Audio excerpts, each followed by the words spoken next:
Hi guys, আসসালামু আলাইকুম। কিতা খবর সব বালানি? তারপরে গাইস, তুমি দেন সবে হইতরাই যে ঈদের ব্লগ দিতাম। তো আমি চিন্তা করলাম যে আমি ঈদের ব্লগ কিলা দিতাম, মতলব আমি তো আর সারাদিন এখন তো আর গাইস আগরলা ঈদের মজাও নাই।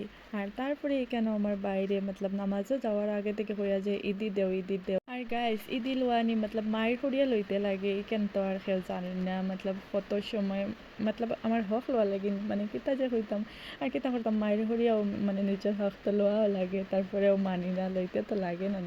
তারপরে গাইস আগে আগে মতলব কইতেও লাগতো না আমার ভাই ঈদি দিলাইতে, আর এখন মনে হয় সে তাবিজ হরি লইছে, আমার লাগে যেন সে তাবিজ হরি লইছে আমার বাইরে, এর লাগিন তো ঈদি দেন না মতলব মায়ের হরিয়া লইতে লাগে ও মা থাকেন। আর তারপরে কেন আমার বাইর মতলব ঈদ সব আমার বাইর, তারপরে তারারে দেখিয়াছে আমার লাগে আমার আগর লাগাই মতলব ঈদর মজাখিনি লাগে না, আমার বয়স হয়ে গেল না কিতা। আর এখানে আইয়া দেখি মারে ঈদি দেওয়া চলে, আর মায়ে লইতরা না, আমি হলাম আমারে দিলাও তেল লগে লগে মায়ে লই লিছ। আর গাইস দেখায়নি মতলব গড় দুশ্মন আমার।